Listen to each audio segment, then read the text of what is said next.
This is The Good and the Beautiful Math for Kindergarten. We didn't end up finishing this. We started Good and the Beautiful when we were in preschool and then starting kindergarten. I liked it for preschool and kind of when we started the kindergarten stuff, but I was pretty new in the homeschool journey, and I think that I've just kind of learned a lot since then with watching other YouTube videos and seeing what else is out there. We are more of a secular family, and I think in the preschool stuff, they're just talking about letters and numbers. But as we got on to more the kindergarten stuff, there was a lot more faith-based, which is fine with us. I mean, that's not a huge deal for us. I just think that we found stuff that we liked better. So we did get pretty far in this book, actually. We got to lesson 78 before I switched over to Singapore Math Dimensions, which we like a whole lot better. And I'll kind of explain why as I'm flipping through. So this is written in because we did get pretty far in this. Here's about an FAQ. It has these unit overviews here. I just felt that they kind of rushed through stuff. I don't know, kind of hard to explain, I guess, but it just feels like it'd be like a lesson and then the next one it's something totally different. We're not really reviewing as much as I'd like. We're kind of doing a lot of things in one lesson. And it is pretty, but it just kind of felt a little cluttered to us. It just kind of jumped around a lot. And I think that's great for some kids. We didn't super love it.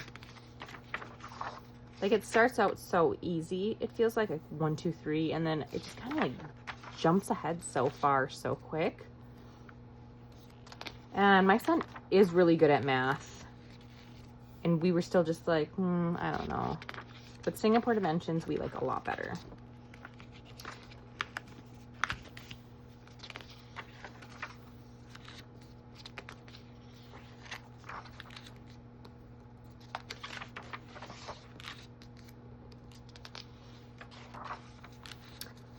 I think too that it's just like there's just so much on the page, and we like the colorful stuff and we like the pictures and the games, but maybe just a little easier to look at and not just so much on a page.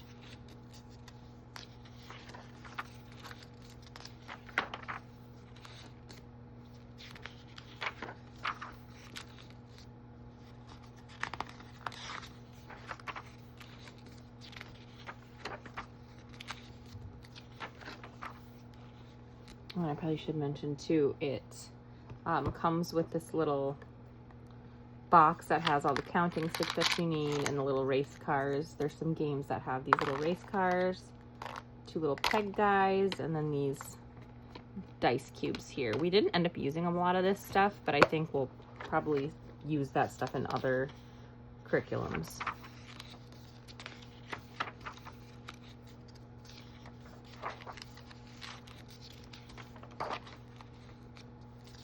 This is a little bit longer of a book. I believe there's 120 lessons. I might be wrong, but we will find out.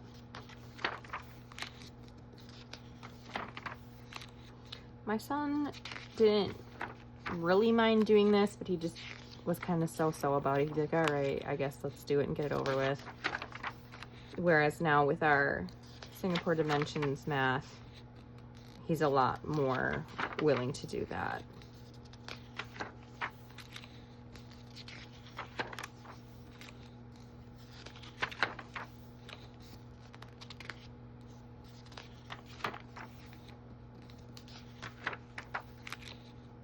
And then it has these unit assessments.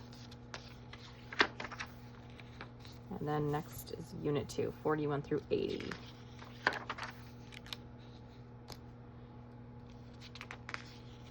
So now we're up to like, count from 60 to 80.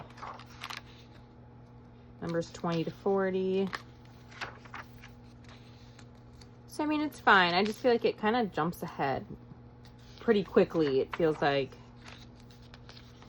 I don't know, we're doing simple math and then all of a sudden we're jumping so far ahead.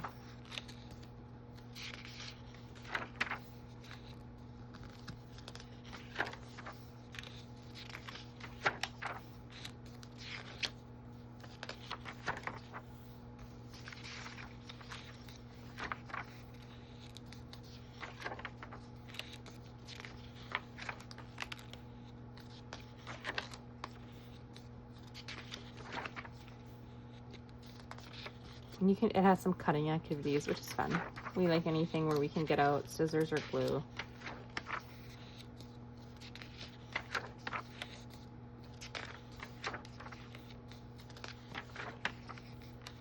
And it is pretty open and go, which I like, but I mean, a lot of it has kind of story elements to it. So it just feels like there's a lot of filler and reading, which I think some kids would really like. We don't love it. I think my kids are kind of like, this is a pretty long story. And I mean, it helps with this stuff, but it's just a lot of reading and listening. And we get enough of that with our language arts. So he's like, okay, more stories and listening.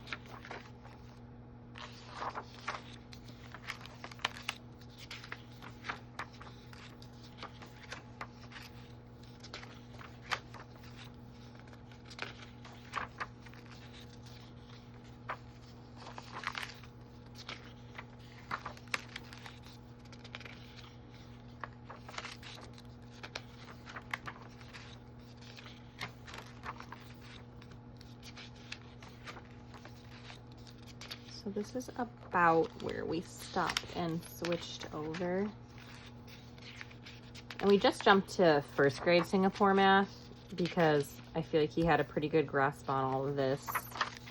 And he's doing really, really well in the first grade math. And my younger son is 4 and he is starting the kindergarten level of Singapore math. And it starts out really easy and he's like, what are we doing? We're like counting 1, 2, and 3. But I wanted to start at the beginning just because I think it really builds on and cements it.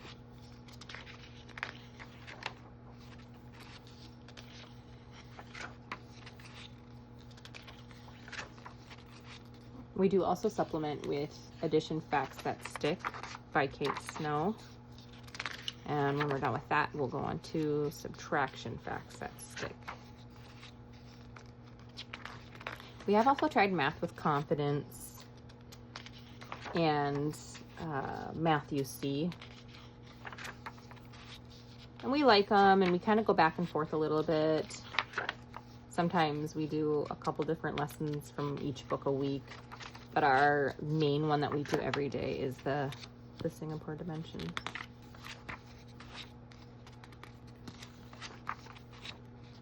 And the reading phonics program that we really like is Logic of English.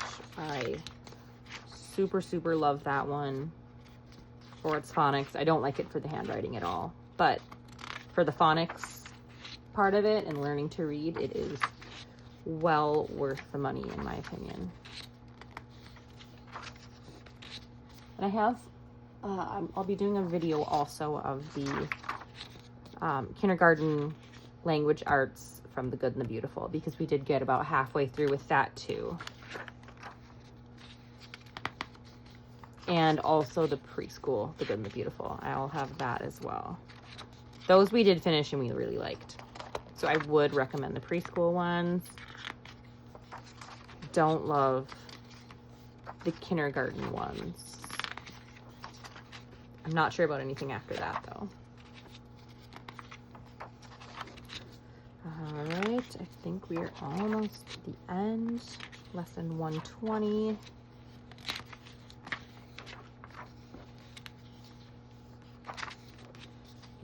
Well, 118 maybe is the last one. And then the assessment here. So looks like we're doing all our shapes, numbers to 100, days of the week, count by tens, tallies, money.